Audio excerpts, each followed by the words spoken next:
WandaVision, episódio 3 da primeira temporada, a série original Disney Plus, ela segue aí destilando loucura na nossa cabeça, enquanto vai aos poucos também nos explicando o que está acontecendo ali, ou não, né? Ou vai que a gente também tá caindo ali na armadilha deles. Será que esse episódio avançou na história? Isso e muito mais eu vou falar nesse vídeo aqui, mas antes, se você não estiver assistindo a série ou tem problemas com spoilers, pare por aqui. E um outro aviso é que até segunda-feira no meu canal de cortes, um canal secundário que eu tenho, que está aqui na descrição, terá um vídeo gigante, um vídeo gravado em live, onde junto com a audiência eu vou lhe destrinchando o episódio cena a cena, que vai também ampliando as nossas percepções de WandaVision. Então se inscreve também lá no canal. Agora vamos ao que interessa.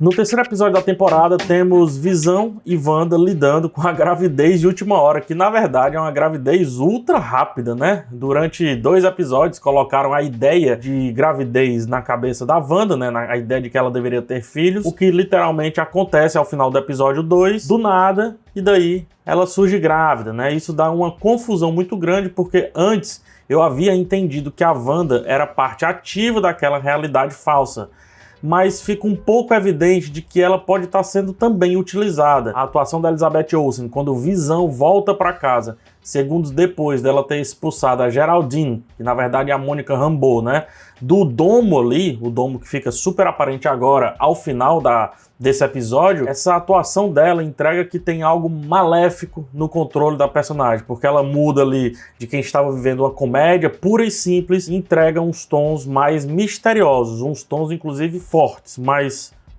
maléficos de fato, por isso que eu estou utilizando esse termo maléfico. Mais maléficos, esse é o ponto. Nessa mesma sequência ainda, só que um pouquinho antes, os vizinhos fofoqueiros da Wanda e do Visão quase se entregam. Só que a Agnes, ela consegue parar o Herb.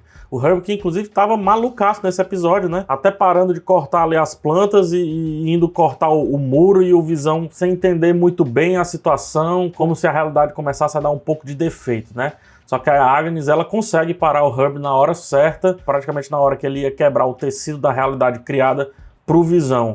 E ela fala que, e aí abre aspas, né? Estamos num, e não completa a frase. Lembre-se que minutos antes, o Visão conseguiu quebrar um pouquinho esse tecido da realidade por si só. Mas aí é uma opinião minha, quem está do lado de fora controlando essa sitcom voltou e remontou a cena. Eu acho que não foi a Wanda quem voltou, pois como a gente viu nos 2 primeiros episódios, há um estúdio, né, com mesa de edição, mesa de corte, lidando com aquilo tudo. E existe alguém regulando de fora e através da Wanda também essa realidade. Então, sendo assim, vejamos, Wanda e Visão realmente têm os seus filhos igual nos quadrinhos, o Billy e o Tommy, o que mais tarde serão o Icano e o Celery. O primeiro tem os poderes da mãe e o segundo tem os poderes do irmão Pietro, né, Mercúrio, Quicksilver, e que foi citado nesse episódio, o que também quase quebra o tecido da realidade criada, gerando o ponto alto da vez. A Geraldine, que mais uma vez é a Monica Rambeau, literalmente se desfaz ali.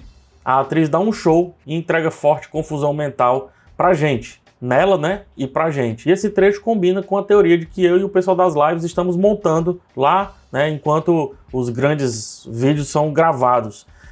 A teoria se refere ao fato de estarem invadindo a cabeça, ou tentando invadir a cabeça da Wanda, o que agora fica um pouquinho mais claro que pode ser por ela estar literalmente sendo usada pelo vilão Mephisto. O nascimento dos gêmeos, como se deu esse nascimento, e essas quebras da realidade combinam perfeitamente com o fato dos filhos da Wanda nos quadrinhos também serem do Mephisto e não do Visão.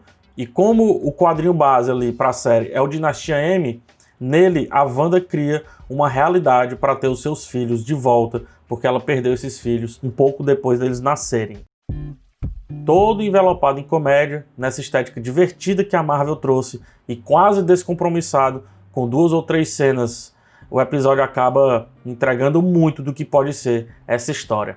Quando a Agnes fala para o Herb que eles estão em algo e que ele precisa continuar atuando, ela não fala diretamente, mas dá a entender que ele precisa continuar atuando, rompe com a ideia que eu tinha de que todos estão sendo tragados por Wanda.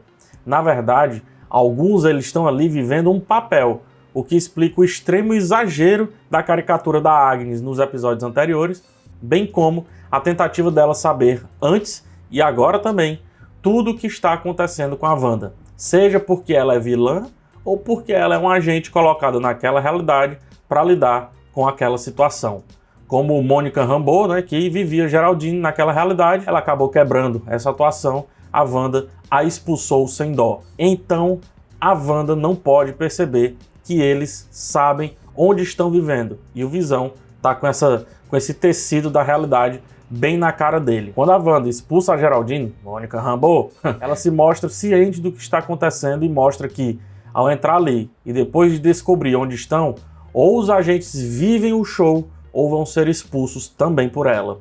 É uma espécie de show de Truman, só que às avessas. Para todos ali, há um show acontecendo. E para Wanda, ela é protagonista e diretora ao mesmo tempo. Acho que esse é o ponto-chave do episódio, acho que é o ponto-chave dessa série.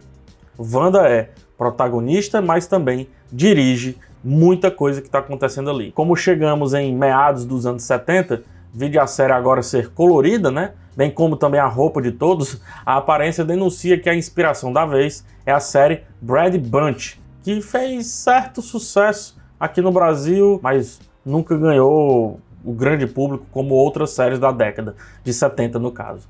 Essa série ela ficou muito famosa lá dos Estados Unidos, inclusive depois de ter sido cancelada, porque na época ela não era tão bem aceita, só que depois começaram a fazer um monte de spin-off da série. E ela conta a história de uma família bem diferente para o sonho americano. É um pai viúvo que tem 3 meninos ali, ele casa com a mãe de 3 meninas. Todos viram então a família Brad e vivem confusões típicas de uma família que está se adaptando a uma nova condição. Parece um pouquinho com o que aconteceu na comédia desse episódio, um pouquinho só, que ainda continuou de certa forma referenciando Ginny Eugênio, lembrando que Ginny Eugênio passa do preto e branco para o colorido também, né? Como aconteceu com essa série, e tem uma senhorita lá fazendo peripécias, e essas peripécias não dando muito certo, é mais ou menos o que acontece nesse episódio. Principalmente fica parecido com Ginny Eugênio quando a Wanda ela saía do controle ali. Porém, eu quero forçar um pouquinho mais a comparação com a série Brady Bunch. Vamos lá, a série é sobre 2 famílias separadas, cada um com seus filhos, pais, etc., se juntando e virando uma grande família. Nos quadrinhos, os gêmeos, né, os filhos da Wanda, são parte dela e parte de fragmentos ali do Mephisto. Seria comparar essas ideias de família se juntando uma relação muito distante? Eu sinceramente eu acredito que não. E como tudo em WandaVision mora nos detalhes, esse é um dos detalhes que a gente não pode deixar passar. Assim como a propaganda da vez, que eu não vou comentar aqui, eu vou comentar no vídeo lá de raio-x. Agora uma discussão mais semiótica da ideia da série como um todo. Ao fazer Wanda e Visão perambularem pela história da TV americana e mais precisamente das sitcoms, a Marvel cria um subtexto muito bacana. Por muito tempo, e ainda hoje vale dizer, a TV ela é ferramenta também de alienação. Mas ela foi uma ferramenta de alienação que buscava fazer o povo estadunidense, né, digamos assim, seguir tendências de moda, tendências de comportamento, de consumismo, o que fica bem claro ali na série Anos Incríveis, ainda na primeira temporada, quando o Kevin Arnold, nosso querido Kevin Arnold, e os seus irmãos tentam convencer o pai deles a comprar uma TV a cores. Essa manipulação, como um subtexto, aparece perfeitamente com o que Wanda, ou pelo menos quem a estiver utilizando, né, quem estiver utilizando a Wanda, combina muito com o que ela está fazendo, não só com os personagens presos naquela cidade, mas também com a gente. O médico, ele disse que é difícil sair de uma cidade pequena, quebrando um pouquinho o tecido da realidade na frente do Visão. Mas isso também combina muito com o sonho americano. Trabalhe, case, compre uma casa no subúrbio, compre um carro, tenha filhos, compre uma casa maior ainda no subúrbio e fique lá para todo sempre. Amém. Como diriam aí os queridos da TV Quase, crítica social. É um belo episódio, esse é um belo episódio. Não é o melhor dos 3, mas é um belo episódio. Mais focado nas perguntas que temos, né?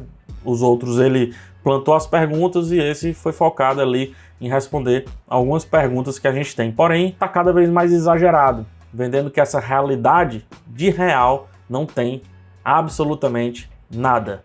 Ao final, vemos um domo e vemos uma campana montada para que essa crise seja tratada.